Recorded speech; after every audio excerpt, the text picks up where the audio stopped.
Capítulo 11. Debimos de haber recorrido unos 15 kilómetros cuando los chicos empezaron a espabilar, puesto que Sue no dejó de llorar ni un momento en el asiento de atrás, y yo no tenía ni idea de hacia dónde íbamos. Decir que me sentía aliviada sería un eufemismo. Mierda, gruñó Liam. Se llevó la mano a la cabeza, y sorprendido, se enderezó hasta sentarse. Mierda. Había quedado con la cara a escasos centímetros de los pies de Chubbs, y se tiró de ellos como si quisiera asegurarse de que seguían unidos a su cuerpo. Chubbs gimoteó y dijo: «Creo que voy a vomitar». Liam se desplazó a gatas hacia la parte posterior, y sin querer le dio una patada en la pierna a Chubbs, que gritó para protestar. Sue, has... Sue rompió a llorar con más fuerza y escondió la cara detrás de los guantes. «Oh, Dios mío. Lo siento mucho. La voz de Liam era agónica, como si le estuviera arrancando las entrañas.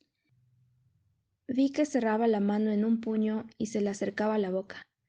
Le oí que intentaba toser para aclararse la garganta y seguir hablando, pero no consiguió articular ni una sola palabra más. «Sue», dije con voz extrañamente tranquila, «escúchame bien. Nos has salvado. No habríamos salido de esta sin ti». Liam giró la cabeza hacia mí, como si acabase de recordar mi presencia. Me estremecí, aunque ¿por qué tenía que molestarme que primero quisiera verificar el estado de sus verdaderos amigos? Se desplazó de nuevo hacia adelante y durante la maniobra noté su mirada clavada en mi nuca. Cuando llegó al asiento del acompañante, se derrumbó en él, pálido como el papel. «¿Estás bien?», me preguntó con voz ronca. «¿Qué ha pasado? ¿Cómo nos has sacado de allí?» «Ha sido Sue», empecé a decir.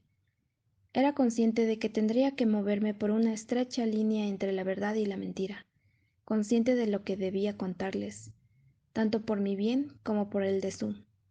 No estaba segura de lo mucho que Sue recordaba de lo sucedido, pero no estaba dispuesta a confirmar ninguno de sus temores. Hizo que un coche chocara contra el otro, me limité finalmente a decir. Uno de los tipos quedó inconsciente y el otro salió huyendo. ¿Qué era? A Chubbs le costaba respirar. ¿Qué era ese ruido tan horrible? Me quedé mirándolo, y traté de pronunciar con los labios las palabras que la incredulidad me impedía articular. ¿No la habían oído nunca? Los chicos negaron con la cabeza. «Dios», dijo Liam, «era como el maullido de un gato en una batidora mientras se electrocuta». ¿De verdad no tenían ruido blanco? ¿Control calmante?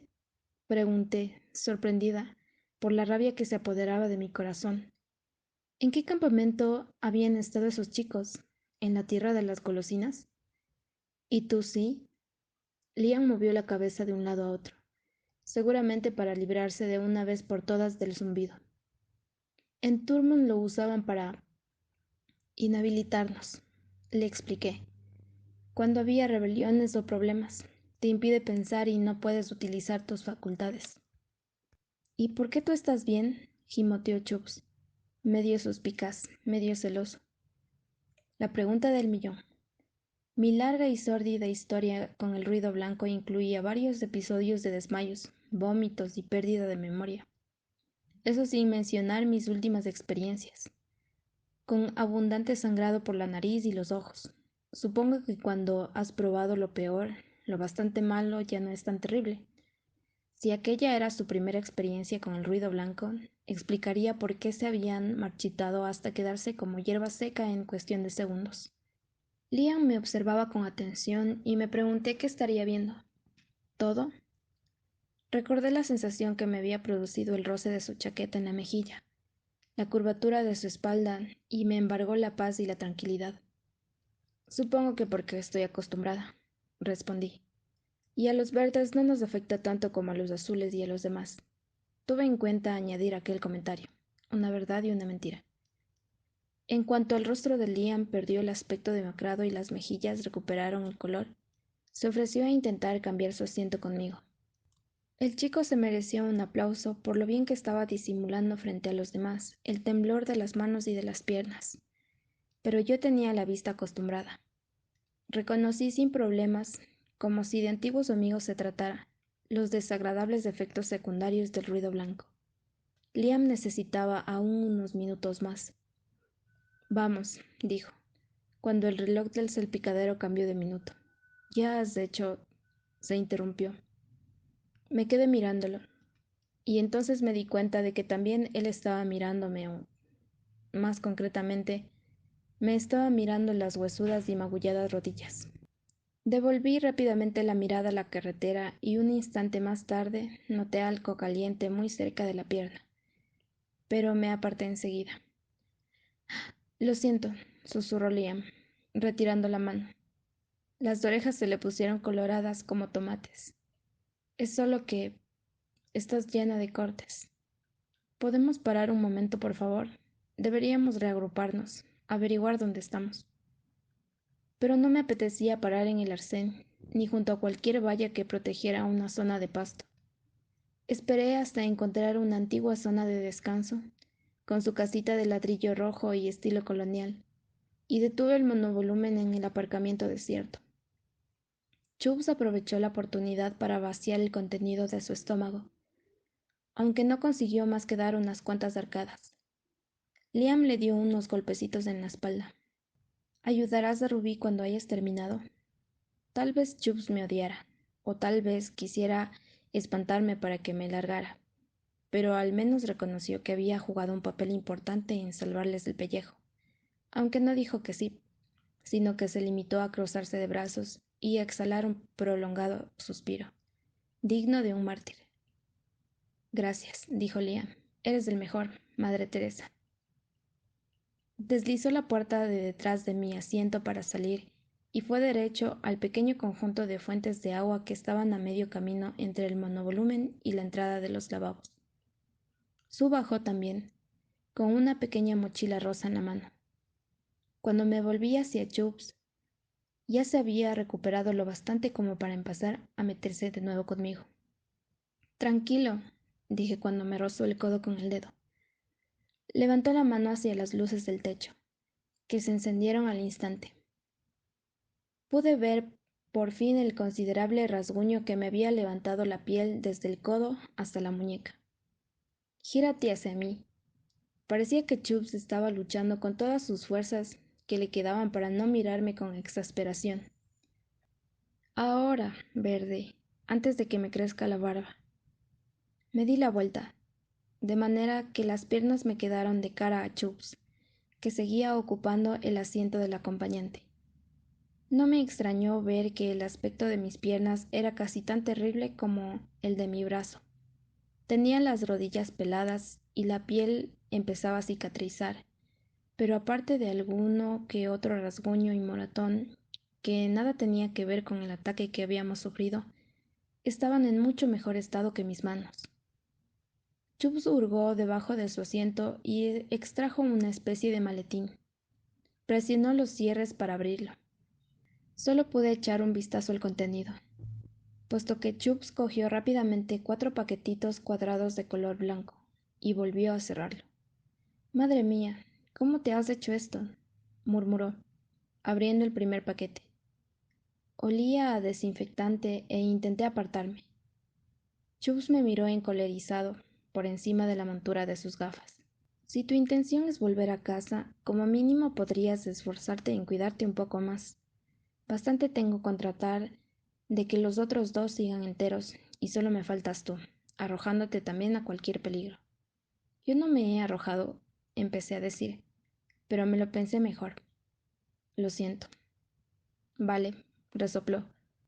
Aunque más lo sentirás si se te infecta alguno de estos cortes. Me cogió la mano derecha para examinarla con más detalle, e intenté no saltar del dolor cuando empezó a darle golpecitos con la toallita desinfectante. Lo hacía con la misma ternura que un lobo emplearía para devorar su cena. La sensación de escozor me despertó de aquel amordamiento nebuloso. Consciente de pronto del contacto, retiré la mano y le arranqué la toallita. Decidí que en limpiarme yo sola y extraer los pedacitos de asfalto incrustados en la piel me haría el mismo daño. Tendrías que ir a ver cómo está Lee y Sue, dije. No, porque se cabrearían por no haberte atendido a ti antes, reconoció a regañadientes. Además, ha salido peor parada que nosotros. Pueden esperar. Debió de ver mi mala cara por el rabillo del ojo, puesto que añadió, pero no creas que vas a quedarte tú con todos los vendajes. Como muchos son heridas superficiales, y ni siquiera muy graves. Sí, señor, dije, tirando por la ventana la toallita desinfectante. Me pasó una toallita nueva para la otra mano, entrecerrando todavía los ojos, aunque quizá, tal vez, suavizando algo la mirada. Me relajé un poco, aunque sin hacerme en ningún momento ilusiones de que a partir de entonces fuéramos a compartir estrechos lazos de amistad. ¿Por qué has mentido? La pregunta me alarmó, y de repente noté la cabeza muy ligera. Yo no. ¿Pero qué? Yo no hice. Sobre su. Chubbs miró por encima de su hombro y cuando volvió a hablar lo hizo en voz baja.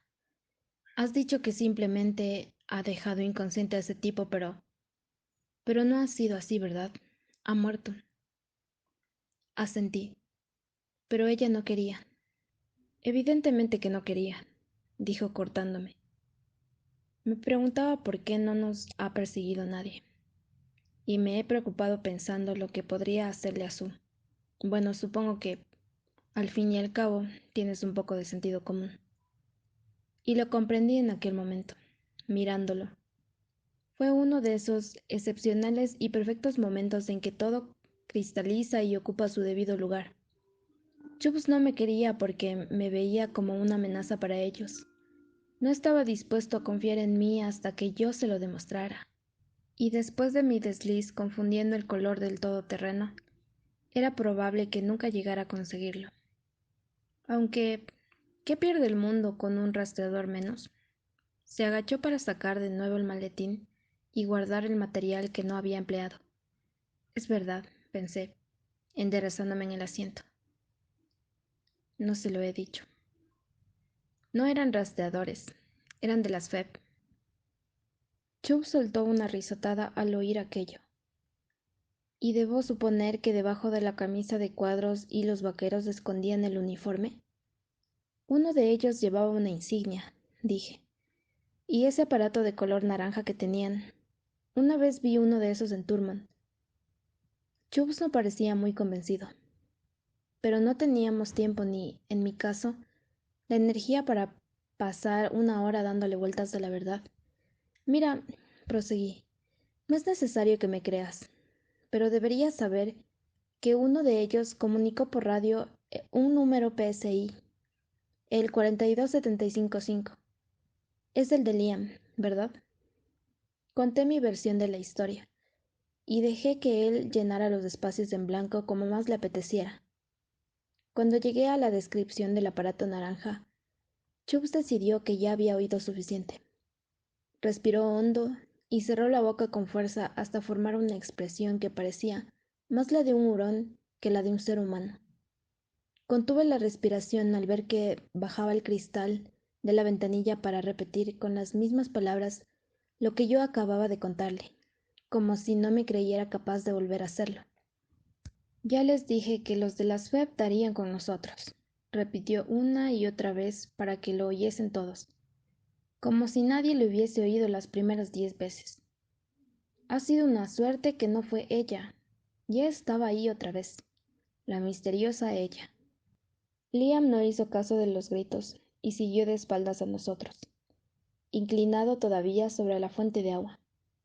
Sue permanecía a su lado, pulsando el botón para que Liam pudiera lavarse la cara con las dos manos. Utilicé la última toallita para limpiarme la cara. Solo quiero saber cómo lo reconoció ese soldado de las FEP, incluso antes de utilizar esa cosa naranja.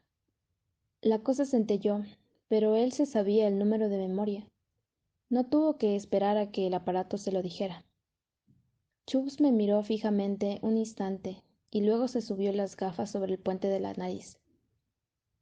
A todos nos hicieron una fotografía cuando nos procesaron. ¿A ti no? Respondí con un gesto afirmativo. ¿De modo que han montado una red con las fotografías? Verde, ¿cómo demonios quieres que lo sepa? Dijo. Vuelve a describírmelo. El artilugio naranja debía de ser una especie de cámara o de escáner. Esa fue la única explicación que se me ocurrió. Lo único que Chubbs no tildaría de invisibilidad. Me llevé las manos a los ojos para combatir las ganas de vomitar. Mala noticia. Si para identificarnos les basta con eso, dijo Chubbs, pasándose la mano por la frente y alisando las arrugas que se le habían formado. Por si no estábamos ya bastante jodidos, lo más probable es que a estas alturas sepan que tratamos de localizar East River, lo que significa que van a mandar un montón de patrullas, lo que significa que vigilarán aún más de cerca a nuestras familias, lo que significa que el huidizo lo tendrá aún más complicado. No terminó de expresar lo que pensaba, no era necesario. Solté una carcajada de desgana. Vamos, ¿de verdad crees que van a mandar una armada entera para capturar a 4 monstruos como nosotros? En primer lugar, las armadas están integradas por barcos, dijo Chubbs. Y en segundo lugar, no, nunca mandarían una armada entera para 4 monstruos. ¿Y entonces qué pasa? Que sí que la mandarían para capturar a Lee. No esperó a que me diera tiempo de unir todas las piezas. Mira, Verde, ¿quién crees tú que fue el cerebro que preparó nuestra fuga del campamento? Cuando los demás estuvieron listos para subir al monovolumen, jugamos al juego de las sillas. Chubbs ocupó el asiento trasero detrás del asiento del acompañante, y su lugar habitual, detrás del asiento del conductor. A mí me quedaban 2 opciones, o el asiento de la última fila, o aguantar en el asiento del acompañante, fingiendo que todo marchaba a las 1000 maravillas. Como si Chubbs no acabara de revelarme que Liam era el responsable de la que tal vez fuera la única fuga de un campamento que había culminado con éxito. Al final, el agotamiento pudo conmigo y me derrumbé en el asiento del acompañante, con la sensación de que mi aspecto era tan encantador como el de una lechuga mustia. Liam ocupó entonces su puesto. Me sonrió. Eso de ser la gran heroína debe ser agotador. Le hice un gesto con la mano para que me dejara tranquila, e intenté acallar aquel ridículo y minúsculo zumbido de felicidad que me produjeron sus palabras. Simplemente intentaba mostrarse amable. Es una suerte que las señoras hayan solucionado el asunto, prosiguió volviéndose hacia Chubbs. De lo contrario, tú y yo estaríamos ahora dando tumbos en la trasera de un pico rumbo a Ohio. Chubbs se limitó a refunfuñar, con la tez todavía grisácea. Como mínimo, Liam empezaba a tener mejor aspecto. El agua fría de la fuente le había dejado la cara sonrosada, y aunque aún le quedaba alguno que otro espasmo nervioso en los dedos, sus ojos habían perdido ya aquella mirada nebulosa y descentrada. Teniendo en cuenta que era la primera vez que había quedado expuesto al ruido blanco, Liam se había recuperado con rapidez. Muy bien, equipo, dijo. Ha llegado el momento de realizar una votación, Betty. No. Chubbs resucitó de inmediato. Sé muy bien a dónde quieres ir a parar, y sé que perderé por mayoría, y yo. Todos los que estén a favor de permitir que nuestra chica maravilla se quede de momento con nosotros, que levanten la mano. Tanto Liam como Sue levantaron enseguida la mano. Sue me miró con una sonrisa especialmente luminosa, al lado de la sombría expresión de Chubbs. No sabemos nada de ella, demonios. Ni siquiera sabemos si lo que nos ha contado es verdad, objetó. Podría tratarse de una psicópata que acabe matándonos mientras dormimos, o que llame a sus amigos de la liga en cuanto bajemos la guardia. Caramba, muchas gracias, dije secamente, casi halagada por el hecho de que me considerara capaz de aquellas maquinaciones. Cuanto más tiempo se quede con nosotros, añadió, más probabilidades de que la liga dé con nosotros, y ya saben lo que les hacen a sus chicos. No conseguirán atraparnos, dijo Liam. De eso ya nos hemos ocupado. Si permanecemos unidos, todo irá bien. No, No, no, dijo Chubbs. Quiero registrar mi voto negativo por mucho que ustedes dos siempre ganen. No seas tan mal perdedor, dijo Liam. Esto es democracia en acción. ¿Estás seguro? Pregunté yo. Por supuesto que sí, respondió Liam. Con lo que me sentía mal era con la idea de dejarte tirada en alguna estación de autobuses de mala muerte, sin dinero, sin documentación, sin saber si saldrías de allí sana y salva. Otra vez, aquella sonrisa. Me llevé la mano al pecho en un intento de controlar la situación, de mantener mis sentimientos encerrados, de impedirme rozar la mano que Liam acababa de apoyar sobre el reposabrazos de mi asiento. Me parecía mareante, horroroso, pero lo único que deseaba era adentrarme en su cerebro y averiguar qué estaba pasando, saber por qué me miraba de aquella manera. En realidad eres un monstruo, pensé, apretándome el estómago con el puño. Deseaba protegerlos, y en aquel momento tuve perfectamente claro lo que quería, protegerlos a todos. Me habían salvado. Me habían salvado la vida sin esperar absolutamente nada a cambio. Si el enfrentamiento con los de las FEB encubiertos me había enseñado algo, era que aquellos chicos necesitaban a alguien como yo. Yo podía ayudarlos, protegerlos. Sabía que nunca podría devolverles el favor que me habían hecho acogiéndome y permitiéndome estar con ellos todo ese tiempo. Pero si conseguía controlarme, ya era un buen principio. Era lo mejor que podía hacer siendo lo que era. ¿Y dónde pretendes ir, de todos modos? Liam intentó hablar con un tono despreocupado, pero la preocupación le había oscurecido los ojos. Si te lo propusieras, ¿podrías llegar allí en autobús? Les conté el débil plan que había medio elaborado en la estación de servicio. Lo hice con nerviosismo, jugando con las puntas de mi enmarañado pelo, y me sorprendió notar que la tensión que sentía continuamente en el pecho se aflojaba un poco, y podía por fin respirar hondo. ¿Qué hay en Virginia Beach? Mi abuela, creo, dije. Espero. Sí, mi abuela, recordé. Mi abuela seguía siendo una opción. Ella se acordaría de mí, ¿verdad? Si les ayudaba a localizar al huidizo, y si ellos podían ayudarme, ¿me quedaría la opción de volver a verla? ¿De vivir con ella? Muchos, y si localizamos al huidizo, si era finalmente un naranja, si podía ayudarme a controlar mis facultades, si podía ponernos en contacto con nuestras familias. En cuanto abrí la caja de las dudas, todo lo demás vino rodando. Pese a lo aplastante de la idea, me pregunté qué pasaría si mi abuela hubiese muerto. Cuando me habían llevado al campamento, la abuela tenía 70 años, lo que significaba que estaría ya muy cerca de los 80. Jamás me había planteado aquella posibilidad, puesto que no recordaba ni un momento en que no lo hubiese visto dispuesta a comerse el mundo con su cabello blanco, su riñonera de color fluorescente y su gorra de visera a conjunto. Pero si yo no era la misma de hace 6 años, ¿cómo podría esperar que ella siguiera haciéndolo? Si continuaba con vida, ¿cómo podía pedirle que se hiciese cargo del monstruo en que se había convertido su nieta? Que me protegiese y me escondiese, cuando eran muchas las posibilidades de que no pudiera ni hacerse cargo de sí misma. Ahora había muchas cosas en que pensar, muchas cosas que tener en cuenta y por las que sufrir de forma lógica.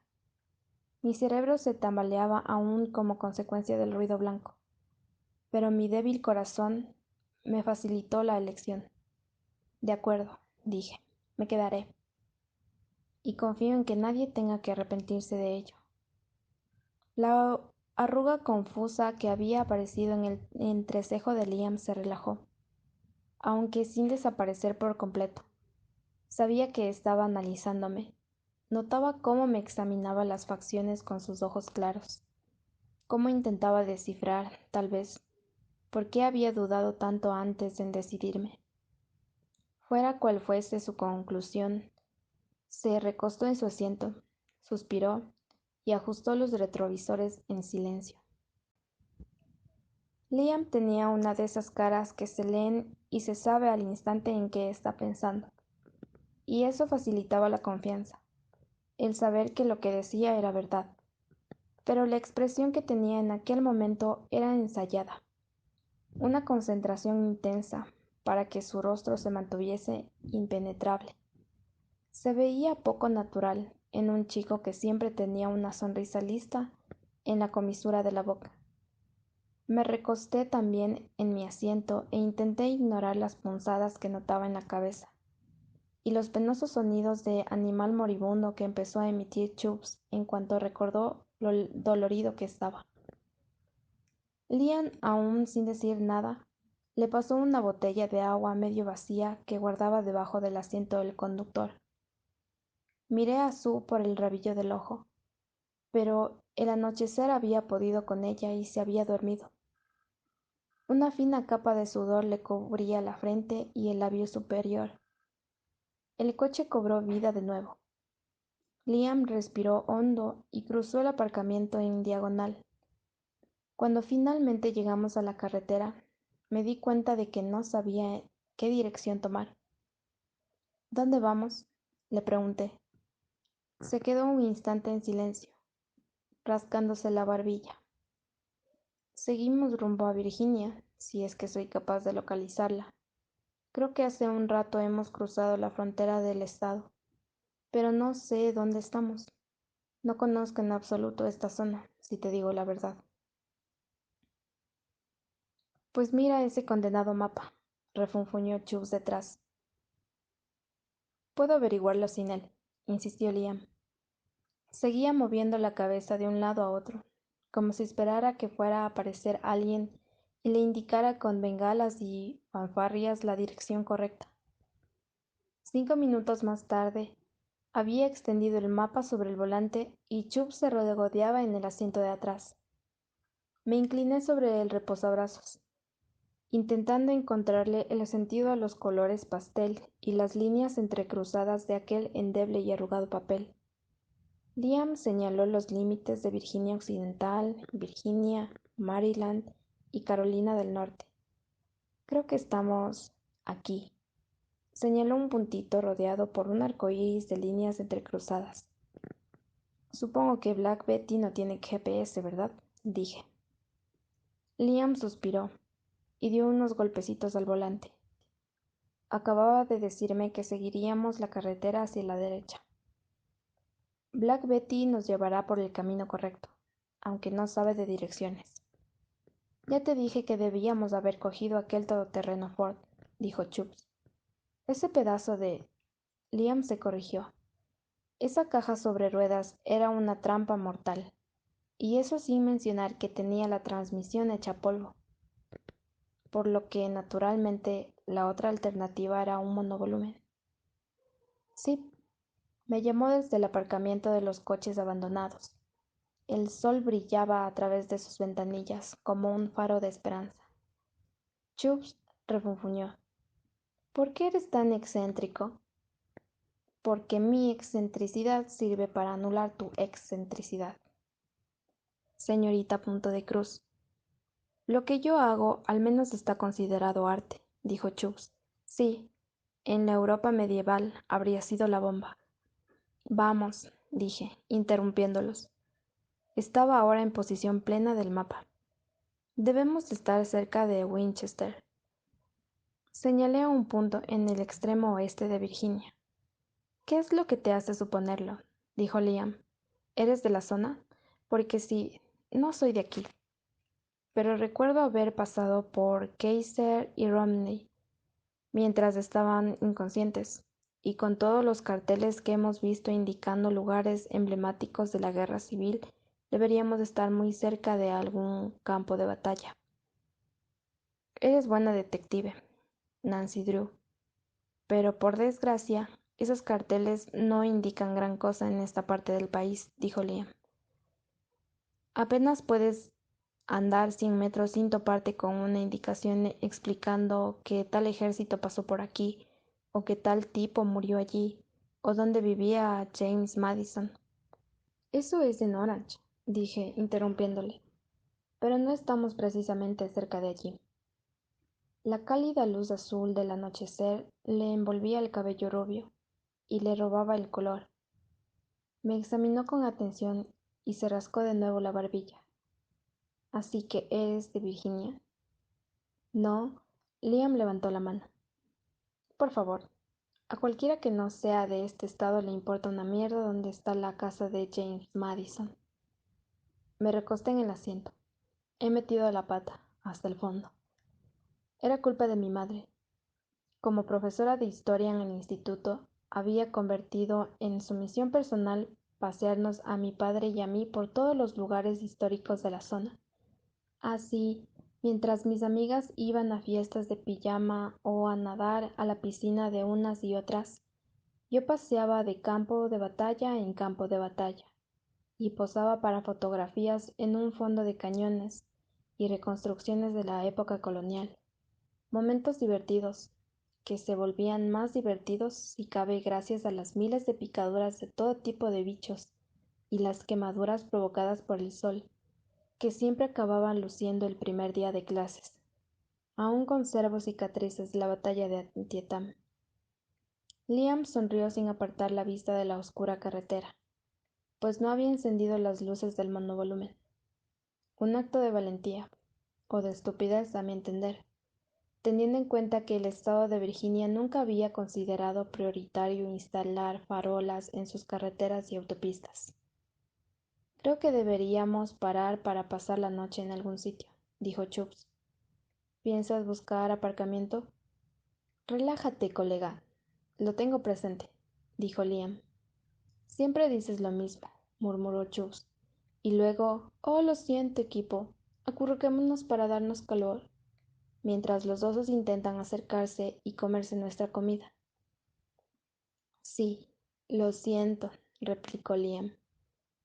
¿Pero qué sería la vida sin adversidades? Debía de ser el intento de optimismo más falso que oí desde que mi maestra de cuarto intentó hacernos razonar, diciendo que en clase estábamos mejor sin los niños que habían muerto, porque así éramos menos para turnarnos en los columnios del patio. Después de aquello, dejé de seguir la conversación. No es que no me interesara conocer los detalles sobre las estrafalarias tradiciones y costumbres que habían ido adquiriendo a lo largo de las 2 semanas transcurridas desde su fuga del campamento, pero estaba agotada intentando discernir por qué. Exactamente aquellos dos chicos eran capaces de aferrarse al fino hilo que mantenía unida su amistad. Liam acabó encontrando la autopista 81 y Chubb cerró los ojos y se durmió, con un sueño superficial e inquieto. Por la ventanilla veía pasar interminables hileras de árboles, solo algunos de ellos vestidos de primavera. Íbamos demasiado rápido, y estaba demasiado oscuro para poder vislumbrar el mosaico de hojas que habían empezado a brotar.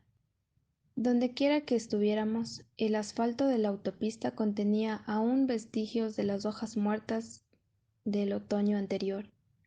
Era casi como si el nuestro fuera el primer vehículo que transitaba por allí en mucho tiempo. Apoyé la frente en el frío cristal, situándome de tal modo que el aire que entraba por los orificios de la ventilación me diera directamente en la cara. El dolor de cabeza seguía allí, dándome punzadas justo detrás de los ojos. El aire gélido me ayudaría a mantenerme despierta y, como mínimo, me mantendría alerta para impedir que mi mente intentara meter mano a la de Liam. ¿Estás bien? Liam intentaba controlar tanto la carretera como a mí. A oscuras, poco podía adivinar excepto el perfil de su nariz y su boca. En parte me alegraba de no poder ver las magulladuras y los cortes. Habían sido solo unos días, un abrir y cerrar de ojos en la totalidad de mis 16 años de existencia. Pero no necesitaba verle la cara para adivinar su expresión preocupada. Liam era estupendo en muchos sentidos, pero el misterio y la imprevisibilidad no estaban incluidos en el lote. ¿Estás bien? El coche era lo bastante silencioso como para permitirme oír el tamborileo nervioso de sus dedos en el volante. Creo que solo necesitas dormir un poco. Y al cabo de un momento dijo, ¿de verdad utilizaban eso contigo en Turman? ¿Muy a menudo?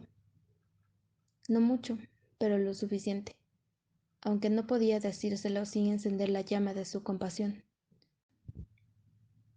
¿Crees que los de las FEB sabían hacia dónde te dirigías? Pregunté en cambio. Es posible, aunque tal vez fue que estábamos en el lugar erróneo en el momento erróneo. Chubbs detrás de nosotros se despertó en aquel momento y bostezó con exageración. No creo, dijo adormilado. Aun en el caso de que no estuvieran siguiéndonos la pista, estoy seguro de que ahora sí que nos siguen. Y seguro que les han obligado a memorizar esta fea cafetera y a tu número de PSI. Ya sabemos que eres una golosina para los rastreadores. Gracias, señor Sonrisas, replicó Liam. La verdad es que ese tipo pareció sorprendido al descubrir quién eras, dije. Pero, ¿quién es esa persona de la que hablan tanto el rato? Esa mujer. Lady Jen, respondió Liam, como si eso lo explicase todo. ¿Perdón? Es como llamamos a una de las rastreadoras más insistentes, respondió. En primer lugar, dijo Chubbs, así es como la llamas tú. Y en segundo lugar, ¿insistente? Diría que ha sido como una sombra para nosotros desde que salimos de Caledonia. Aparece por todas partes, a cualquier hora, como si adivinase lo que vamos a hacer antes de que lo hagamos. Es excelente en su trabajo, confirmó Liam. ¿Podrías, por favor, no lanzarle cumplidos a la persona que está intentando que nuestros traseros vuelvan a dormir lo antes posible en ese campamento? ¿Por qué la llamas Lady Jen? Pregunté. Liam se encogió de hombros. Es un excepcional ejemplar británico dentro de un rebaño de norteamericanos sedientos de sangre. ¿Y cómo es posible? Pregunté. Tenía entendido que las fronteras estaban cerradas. Liam abrió la boca dispuesto a responder, pero Chubb se le adelantó. No lo sé, Verde. ¿Por qué no quedas con ella para tomar el té y charlar un poco la próxima vez que aparezca dispuesta a capturarnos? Hice un gesto de impaciencia exasperada. A lo mejor, si me cuentas un poco cómo es para reconocerla. Pelo oscuro, recogido siempre en un moño, gafas, empezó a decir Liam. ¿Y una nariz larga y ganchuda? Dije rematando la descripción. ¿La has visto? En Marlington. Era la que conducía el camión rojo, pero Katie y Rob se habían llevado al coche. Ella se había quedado allí. Pero se quedó ahí, dije. A lo mejor la hemos perdido para siempre. Lo veo un poco imposible, gruñó Chubbs. Esa mujer es un Terminator. Pasamos por delante de unos cuantos moteles de ruinoso aspecto, algunos ocupados y otros no. Me enderecé cuando vi que Liam entraba en el aparcamiento de un viejo establecimiento de la condenada Mort Inn para rápidamente dar un silbido y salir de allí sin marcha atrás. En el campamento no había coches, pero sí una docena de personas en el exterior, hombres y mujeres, fumando, charlando y peleando. Lo hemos visto muy a menudo conduciendo por Ohio, me contó sin que se lo hubiese preguntado. Después de perder la casa, la gente intenta conseguir una habitación en el hotel más próximo. Y se pelean por ello. Hay bandas criminales y mierda de todo tipo. El motel en el que finalmente nos detuvimos era un Howard Johnson Express, con una cuarta parte del aparcamiento ocupado por diferentes tipos de vehículos y el cartel azul de Libre, colgando de forma ostentosa. Contuve la respiración cuando recorrimos lentamente el círculo exterior de habitaciones del complejo, evitando pasar por delante del edificio de las oficinas. Después de inspeccionar por fuera las habitaciones más próximas, Liam eligió un lugar en un extremo del aparcamiento. Dos de las habitaciones quedaban claramente descartadas, Se veía el resplandor del televisor a través de las cortinas, pero las demás podían estar libres. Espera un segundo aquí, dijo, desabrochándose el cinturón. Voy a inspeccionar el área para asegurarme de que es un lugar seguro. Y como era habitual en él, no se tomó la molestia de esperar nuestra respuesta. Bajó del coche, desfiló por delante de las habitaciones para echarles un vistazo y empezó a forzar la puerta de la elegida. Chubbs y yo recibimos el encargo de repartir la poca comida que nos quedaba de la estación de servicio de Marlington. El inventario se reducía a una bolsa de chetos, galletas saladas con mantequilla de cacahuate, algo de regaliz y un paquetito de Oreo, además del caramelo que había logrado meter yo en la mochila. Un banquete de ensueño para un niño de 6 años. Trabajamos en silencio, evitando mutuamente las miradas, como verdaderos campeones. Chubbs abrió sus galletas de mantequilla con dedos ágiles y rápidos y empezó a comer. Seguía con aquel andrajoso libro en el regazo, cubierto, como si le sonriera. Sabía que era imposible que estuviera leyéndolo, con una vista tan mala como la suya. Pero cuando por fin decidió hablarme, ni siquiera levantó la vista de sus páginas. ¿Aún te gusta nuestra vida criminal? Por lo que se ve, el general piensa que tienes dotes innatas para esto. Alargué el brazo hacia atrás para despertar a Sue, haciendo caso omiso de lo que pretendía decir con aquello. Estaba demasiado cansada para enfrentarme a él, y francamente, ninguna de las réplicas que tenía en aquel momento en la punta de la lengua serviría para derrotarle. Me disponía a bajar del monovolumen, con la mochila y la comida, cuando Chubbs estiró el brazo para volver a cerrar la puerta. Con la escasa luz que aprovechaba el edificio del hotel, me dio la impresión de que Chubbs estaba no exactamente enfadado, aunque tampoco tenía una expresión amistosa. Tengo algo que decirte. Ya has dicho bastante, gracias. Esperó a que le mirara por encima del hombro para seguir hablando. No voy a ignorar el hecho de que hoy nos has ayudado, o de que has pasado años viviendo en un agujero de mierda, pero te lo digo ahora. Aprovecha esta noche para plantearte muy en serio tu decisión de quedarte con nosotros. Y si decides largarte de madrugada, que sepas que seguramente habrás tomado la decisión correcta. Me dispuse de nuevo a abrir la puerta, pero no había terminado todavía. Sé que escondes algo. Sé que no has sido del todo sincera. Y si por algún insensato motivo crees que podemos protegerte, piénsatelo de nuevo. Si salimos vivos de este lío sin las posibles crisis que tú puedas aportar, estaremos de suerte. Noté que se me encogía el estómago, pero mantuve mi expresión inalterable. Si Chubbs esperaba leerme en la cara alguna pista que pudiera delatarme, se llevaría un chasco. Había pasado casi 6 años disciplinándome para parecer completamente inocente bajo la amenaza de cualquier tipo de arma. Fuera lo que fuese lo que sospechaba, no podía ser la verdad, puesto que, de ser ese el caso, no estaría ofreciéndome una última oportunidad de darme la fuga, sino que me habría echado personalmente del monovolumen de un puntapié, a poder ser cuando íbamos al máximo de velocidad y en medio de una autopista desierta. Chubbs se pasó el pulgar por el labio.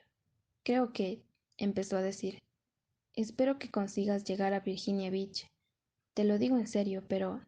Se quitó las gafas e hizo el gesto de pellizcarse el puente de la nariz. Esto es ridículo, lo siento. Pero piensa en lo que te he dicho. Toma la decisión correcta. Liam nos llamaba con señas desde la puerta, que mantenía abierta con el pie. Sue apoyó la mano en el hombro de Chubbs, que se sobresaltó, sorprendido por el repentino contacto de la goma amarilla. Estaba tan callada que incluso yo había olvidado su presencia. Vamos, Suzume, dijo Chubbs, poniéndole entonces él la mano en el hombro. Con un poco de suerte, el general será condescendiente y nos permitirá ducharnos, y tal vez, si tenemos suerte de verdad, incluso se duchará él. Su cruzó la puerta y me lanzó una mirada ansiosa al pasar por mi lado. Le hice un gesto con la mano para que siguiera adelante, y me obligué a sonreírme mientras cogía la mochila negra del asiento de atrás. No me di cuenta hasta que estuve fuera, mientras el cielo oscuro engullía lo poco que quedaba en mi cuerpo del calor del interior del monovolumen. Mantuve la puerta corredera abierta con una mano, mientras me inclinaba de nuevo hacia el interior del vehículo para coger el libro que había quedado en el bolsillo de detrás del asiento del acompañante. Era la primera y única vez que lo veía lejos de las manos de Chubbs. La bolsa aplastada y vacía de M&M's que utilizaba a modo de punto del libro seguía en su lugar. Abrí el libro por aquella página y no me hizo falta mirar el lomo para saber al instante de qué libro se trataba. La colina de Watership, de Richard Adams. No me extrañó que hiciese lo posible para ocultar su lectura. ¿La historia de unos cuantos conejos tratando de sobrevivir en el mundo? Liam se lo pasaría en grande. Pero yo adoraba aquel libro, y por lo visto Chubbs también. Era la misma edición que mi padre solía leerme cuando me iba a la cama, la que solía robarle de su despacho y guardar en mi estantería para cuando me despertaba a medianoche y no podía dormir. ¿Cómo era posible que hubiese llegado a mí cuando más lo necesitaba? Devoré con los ojos las palabras allí escritas, venerando su forma, hasta que pasé a articularlas con los labios y a leerlas en voz alta, aunque nadie me oyera. Todo el mundo será tu enemigo, príncipe con 1000 enemigos, y te matarán si te alcanzan. Pero antes tendrán que atraparte a ti, que cavas, escuchas y corres, príncipe con la alarma presta. Sé astuto e ingenioso, y tu pueblo nunca será destruido. Me pregunté si Chubb sabía cómo terminaba la historia.